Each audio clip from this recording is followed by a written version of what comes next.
In this episode of What Matters Today, we dive into the escalating conflict between Israel and Hezbollah in Lebanon. The Israeli army has intensified strikes on Hezbollah targets, leading to devastating civilian casualties. In this episode, we'll explore the complex historical and geopolitical context behind this escalation and ask critical questions such as, is Lebanon at risk of becoming the next Gaza? Could Israel face a prolonged conflict? And much more.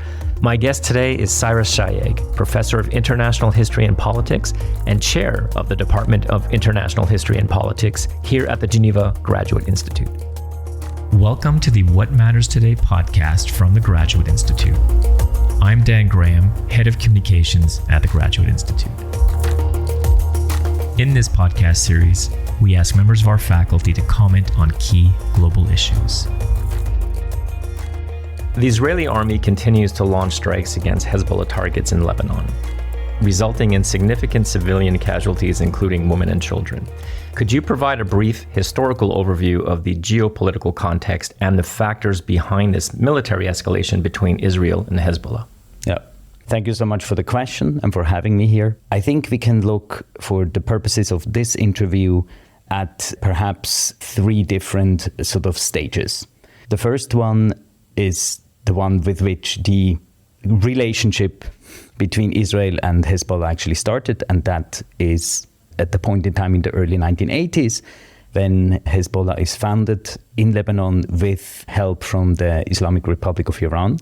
Hezbollah then, after the 1982 invasion by Israel of basically the southern part of Lebanon up to Beirut, and from 1985 the establishment of a security belt close to the Israeli border in southern Lebanon, became soon the principal military resistance group to that continued Israeli presence. It was also at that point in time that first Hezbollah leader was killed and then replaced by Nasrallah, and that sort of, a confrontational relationship ended in 2000 under the Prime Ministership of Ehud Barak with the withdrawal of Israeli forces from the security strip. A second sort of an interim phase of a sort was that between 2000 and 2006. And then in 2006, Hezbollah abducted a couple of Israeli soldiers, which led to a very firm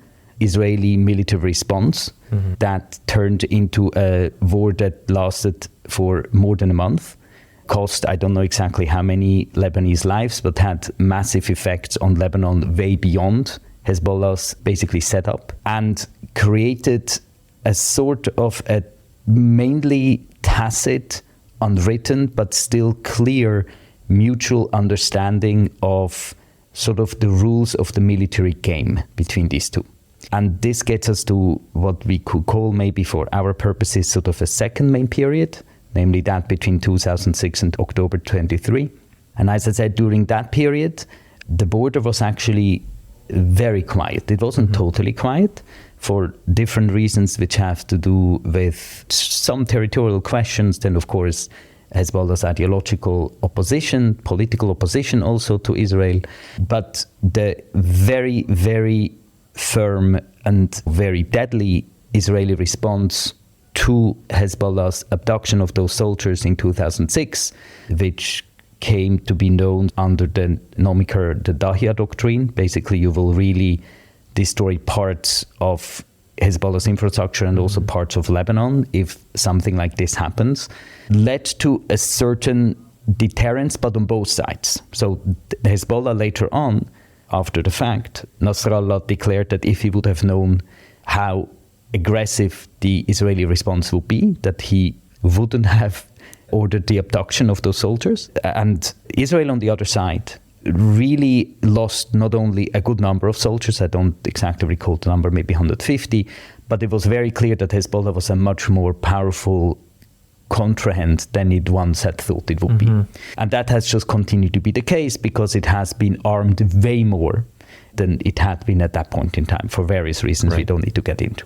So that gets us to, so there was this clear, really a quite clear rules of the game, sort of, not a book, but rules of the game. So if you shoot this sort of weapon here, I can shoot that sort of weapon there. So where you shoot, what you shoot, how intensely you shoot, all of this was a fairly clear sort of understanding, which also means there was a reliability on both sides. Not that they liked each other, they definitely do not, but there was some sort of understanding. This came to an end basically just after the Hamas massacre, and then Israel's basically war on Gaza that followed. Right. And it must be said that it was clearly Hezbollah, in this case, it was clearly Hezbollah who started that fight. It did so for its own good reasons, and since then has continued to do so. It also needs to be said, though, that it has always said that we will stop fighting once the Israelis stop basically their war, not only in but also on Gaza, right? And the Israeli government, for its own political, ideological, in some cases, and in other cases personal, Netanyahu, reasons, have been really unwilling to do so, for which reason Hezbollah has continued to fight. And that has really changed the rules of the game still stand, but they're really, really tottering now, right? Because Israel just cannot accept anymore this sort of war, right, while Hezbollah on the other side cannot accept that Israel simply won't do what it actually could do, namely stop the war in Gaza. And if it would stop the war in Gaza, then very clearly the war in the north would stop too. This is what happened, by the way, during the first and only truce that happened in late 2023, right? So during that truce, Hezbollah stopped, which is a very good proof that they are in their own way, like the Israelis, in their own way, a rational actor.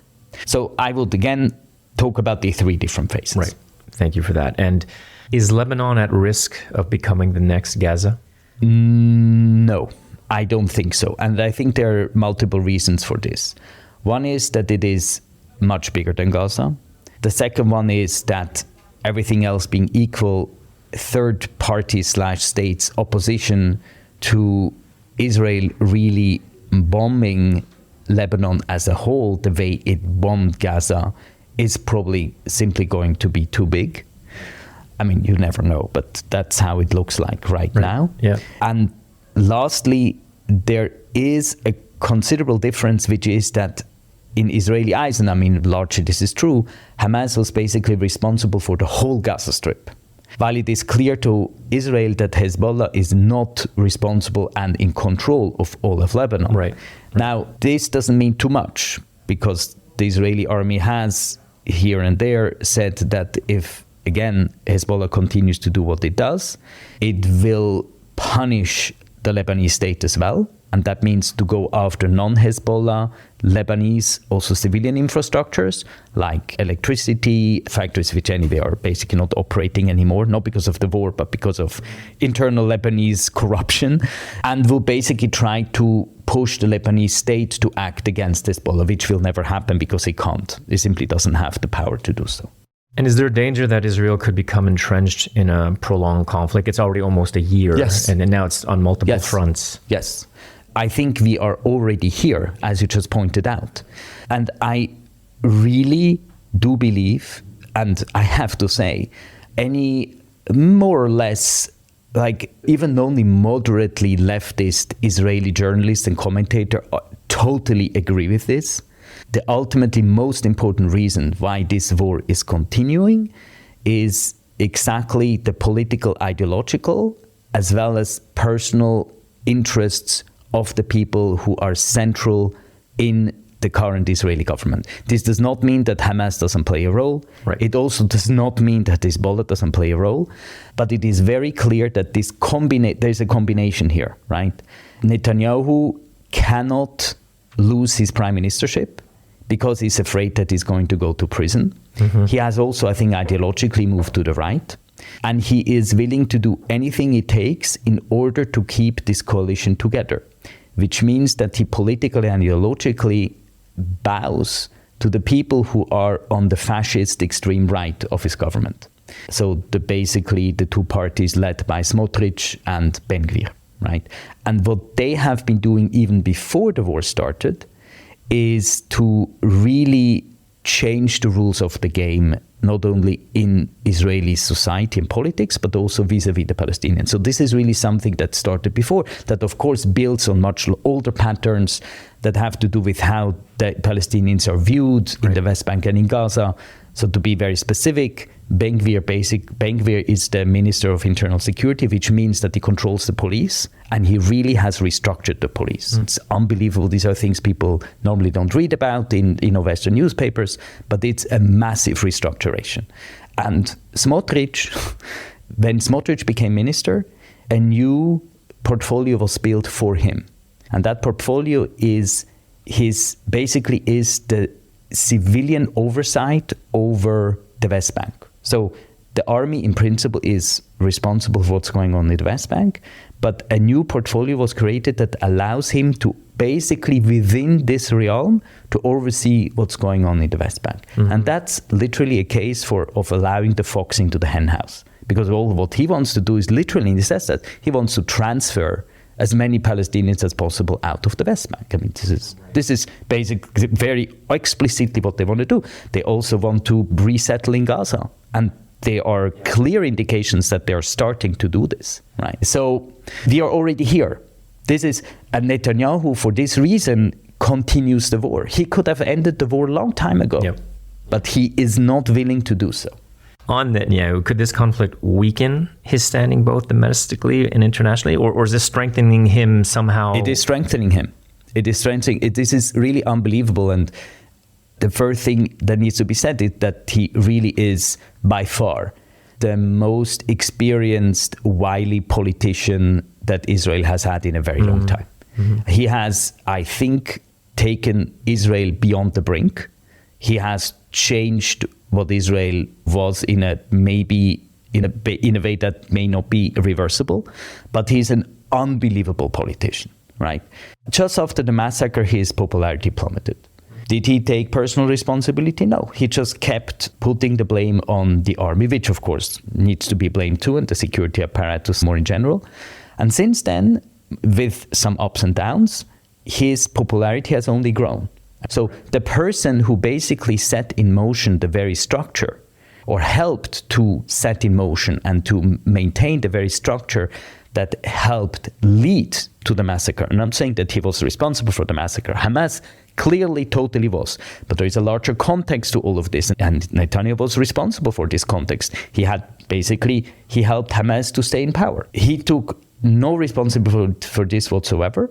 He has not paid a price for this. And now he's basically in the polls. He's basically neck and neck with the opposition, with the biggest opposition party. And the war in the north is supported by even more people than the war on Gaza basically was before, or is now, I should say. Is now, right? And you see this. So, and people are particularly sort of, let's say centrist and leftist Israelis are really getting to a point where they feel not only politically emasculated because they protest and nothing happens. The government just doesn't care, right? But they also literally feel, and this is sort of really an existential issue, that this country has left them. This is not their country anymore. And one result is growing apathy, which can, of course, only strengthen the hand of the really extreme right and the fascists in the government. Right. So this is, for the time being, this is not going to go away because it serves the different interests of different key constituents in the government. Thank you for that. And what might be the short and medium-term consequences for the Middle East region? I mean, first of all, I think we just don't know. That's maybe really the best thing to say, because the Israelis may cross a red line that they haven't even really realized they're crossing, like when they attacked the embassy compound of Iran in Damascus, killed a good number of Iranian generals, and for the Iranians this was just one step too much, and they reacted, as you remember, in April with rather massive air attack on Israel, which they, however, importantly signaled ahead of time so that most of this could be basically thwarted. So they, as it were, had their cake and ate it too, meaning they could attack, but also could be sure that the attack wouldn't be so deadly that the Israeli reaction would, as it were, need to be very aggressive, which then would lead to an escalation. So I think one problem that we have right now is that there are very few clear red lines left. And that creates a lot of unclarity between the different constituent parties to this conflict, in this case, most importantly, Israel, Hezbollah, and Iran, which makes it particularly difficult to predict what's going to happen. So that's one thing we can say. The other thing that we can say is that in terms of sheer raw military power, Iran can't really do much directly to Israel. Hezbollah can do probably more because they're very close by, obviously. And if they decide for whatever reason it may be that they're going to unleash a very massive salvo of, let's say, literally thousands of rockets and do so against not simply the north, which is, by the way, still where they are limiting themselves to, which is, again, rules of the game, right? Where we hit matters, but will also, for instance, try to hit Tel Aviv, and they do hit. I'm absolutely certain if this happens, the Israelis will go after Beirut, but in a very massive way, right, because they have said they will, yeah, right?